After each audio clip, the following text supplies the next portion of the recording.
Assalamualaikum warahmatullahi wabarakatuh. Halo adik-adik, bertemu lagi dengan kakak Katami. Bagaimana nih kabar adik-adik semua? Alhamdulillah ya, kalau pada sehat. Alhamdulillah, pagi hari ini kita semua dapat berkumpul lagi dalam melanjutkan pembelajaran pada buku tematik 4. Baik adik-adik, sebelum kita belajar, alangkah baiknya kita baca doa dulu. Baca doa dalam hati menurut kepercayaan masing-masing. Dimulai.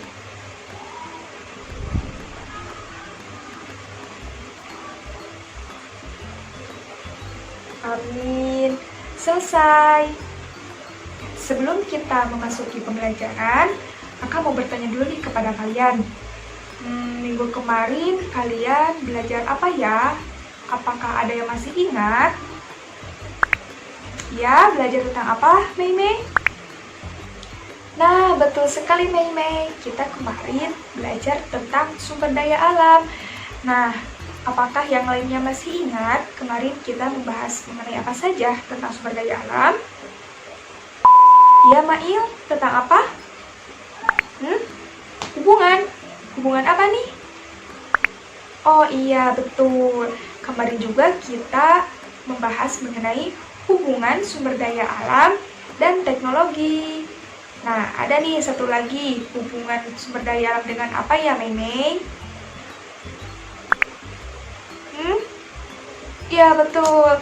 Kemarin juga kita membahas tentang hubungan sumber daya alam dengan lingkungan. Masya Allah, ingatan kalian masih pada bagus ya. Baik adik-adik, kan kemarin kita telah mempelajari sumber daya alam ya. Kan begitu banyak manfaat yang kita rasakan, yang kita ambil dari sumber daya alam. Namun, apakah adik-adik tahu kalau kita menggunakan terus-terusan sumber daya alam, maka akan berdampak negatif? Alamnya akan marah kepada kita. Ada yang tahu? Belum? Baiklah. Sekarang kita akan belajar mengenai itu, yaitu dampak pengambilan sumber daya alam terhadap pelestarian lingkungan. Yuk, semangat belajarnya! Nah, adik-adik semua, ada yang masih ingat tidak apa pengertian sumber daya alam? Iya? Fizi apa? Iya, betul sekali. Kita sebagai manusia sering memanfaatkan sumber daya alam. Semua yang kita butuhkan itu bersumber dari alam. Mulai dari makanan, tempat tinggal, pakaian, itu semuanya dari alam. Misalnya kita makan nasi, telur, minum susu. Nah, kan itu semua berasal dari hewan dan tumbuhan, ya. Nah, yang mana hewan dan tumbuhan itu kan berasal dari iya, betul, dari alam. Terus juga kita memakai pakaian, ini kan berasal dari kain. Yang mana kain itu juga berasal dari tumbuhan. Ya, sebagaimana yang telah kakak jelaskan pada minggu kemarin. Lalu tempat tinggal kita juga, rumah dan sekolah ini, seperti batu, kayu, itu kan dari alam juga ya. Berarti banyak sekali manfaat sumber daya alam yang telah kita rasakan. Apalagi kita yang tinggal di Indonesia yang begitu kaya dengan sumber daya alamnya, harus bersyukur ya karena bisa merasakannya. Tapi adik-adik semua tahu tidak, jika kita manusia terus-terusan mengambil dan memanfaatkan sumber daya alam tanpa perawatan, tanpa pelestarian, maka akan berdampak buruk bagi kita. Iya, karena coba bayangkan saja oleh kalian semua, jika kita ya dipakai terus-terusan, dimanfaatkan terus-terusan, tanpa dirawat, tanpa dilestarikan, akankah kita marah? Nah, pasti marah. Begitu juga dengan alam.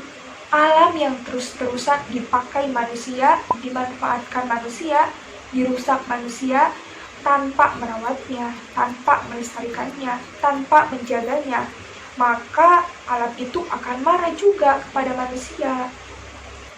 Lalu, Apa saja ya dampaknya dari kemarahan alam itu? Yang pertama ada tanah longsor.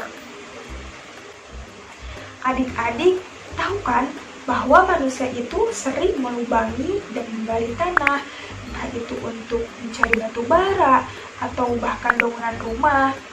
Nah, karena itu tanah menjadi berlubang dan tidak seimbang. Dan jika tidak ditutupi kembali atau tidak dirapikan kembali, maka dari itu bisa terjadi tanah longsor. Nah, selain itu juga tanah longsor bisa terjadi karena manusia yang sering menebang pohon tanpa menanamnya kembali. Adik-adik tahu kan bahwa pohon itu berfungsi untuk memperkuat tanah dan akarnya bisa menyerap air. Coba bayangkan, jika tanah tidak rata, lalu hujan deras, tapi pohon-pohon, tumbuhan-tumbuhan tidak ada karena ditebang manusia sembarangan. Maka, apa yang terjadi? Ya betul, yang terjadi bisa menyebabkan tanah longsor. Lalu yang kedua, dari dampak pengambilan bahan alam terhadap pelestarian lingkungan ada rusaknya ekosistem hutan. Nah, adik-adik, jika kita terus-terusan mengambil kayu atau seperti tadi menebang pohon sembarangan, itu bisa menyebabkan rusaknya ekosistem hutan. Mengapa demikian? Karena jika pohon-pohon di hutan tidak ada, maka tanah akan menjadi kering. Karena kan pohon itu fungsinya menyerap air. Lalu karena tanah menjadi tandus dan kering, hewan-hewan akan kehilangan tempat tinggalnya. Tumbuhan juga akan kehilangan tempat tinggalnya. Nah, maka dari itu, dengan kita tidak melestarikan hutan, maka hutan itu akan rusak ekosistemnya. Dan selanjutnya yang ketiga dari dampak pengambilan bahan alam terhadap pelestarian lingkungan ada rusaknya ekosistem laut. Nah, kakak mau tanya nih, apakah adik-adik di sini suka makan ikan? Suka ya? Nah, apakah adik-adik tahu bahwa ada saja nelayan yang menangkap ikan dengan cara yang sadis?